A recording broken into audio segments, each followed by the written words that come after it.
More than 100 people are arrested every single day, trying to cross illegally at Beitbridge. That's more than 700 a week. More than 2,800 a month. Now pause it, because these are just the ones that get caught. And where the police said no to a Woolworths bag. The uncomfortable truth is that many never get to be arrested, and never get to contribute on the statistics. The real number isn't high, it's explosive. But this could have been solved 5 years ago. Remember the 40 million rands Beitbridge border fence? The fence that was meant to seal the border, but ended up being a national embarrassment, opening the door to everything we are seeing today. The story might be changing, because the focus is no longer on flimsy fences, but a shift to modern technology. Smarter scanning systems, drones patrolling the bush, and real-time surveillance that doesn't sleep. And the real question, will it be delivered with no drama? The story starts in 2019, when 23 Malawian nationals escaped custody at the Beitbridge police station.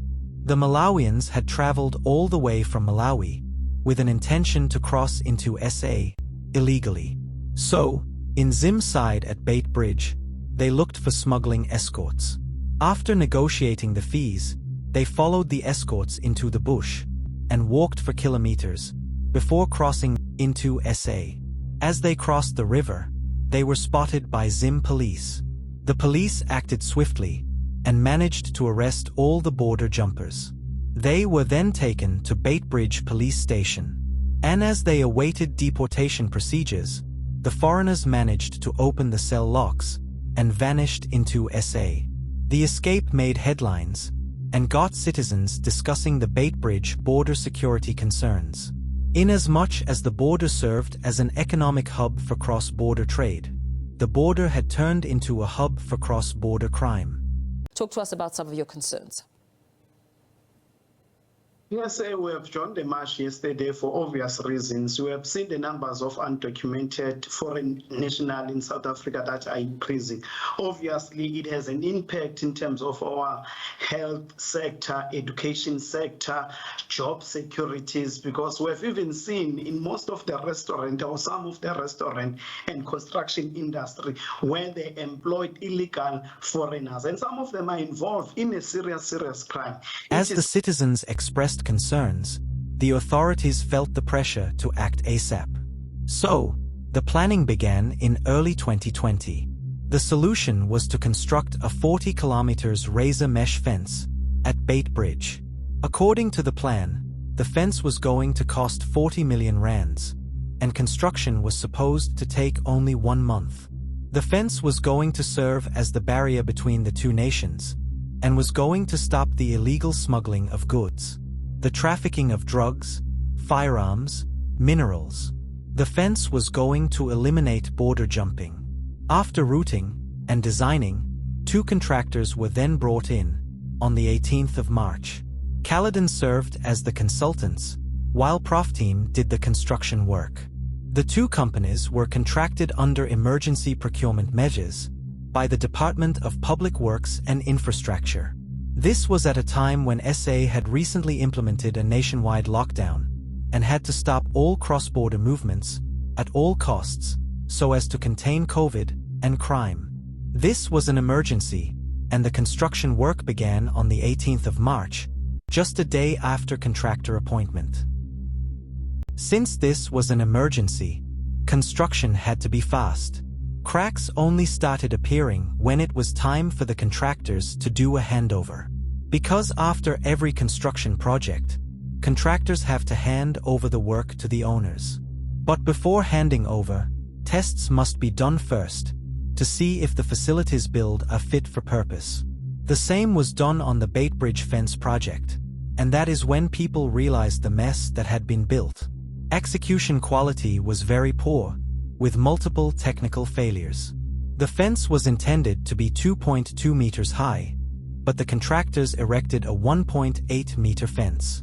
The difference in height made the fence to be easily scalable.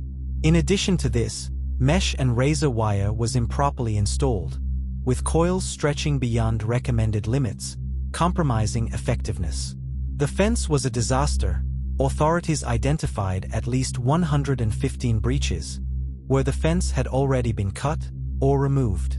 It was easy to cut, and provided no security at all. The initial findings sparked a debate in Parliament, with some pointing out the poor construction practices, fruitless and wasteful expenditure, together with procurement irregularities. The Parliament's Standing Committee on Public Accounts expressed deep dissatisfaction, raising serious concerns. Even the Minister of Public Works acknowledged the failure, saying that the fence was a disaster. This led to the Parliament arranging a joint oversight inspection of the fence at the start of September 2020. The delegated members went to inspect the fence and noted that the fence was poorly implemented and does not meet the intended specifications. In other words, the project was a waste. The fence could not even prevent goats from entering, let alone people. The nation's president had to intervene, and he ordered SIU to launch investigations. The noise continued, with people voicing concerns. In November 2020, a journalist from e.t.c did an experiment to test how easy it was to cross Beitbridge illegally. This was at a time when the nation was experiencing serious debates over border security.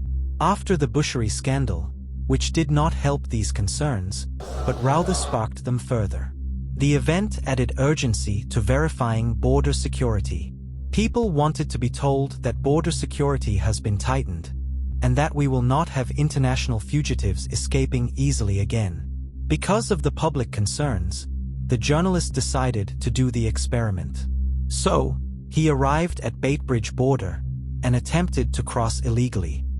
At the border, the journalist looked for crossing escorts, who claimed to know the routes and locations of broken fence segments in the jungle. After negotiating a fee less than 1,000 rands, they began walking into the jungle. They walked for kilometers, until they arrived at a section where the fence was cut.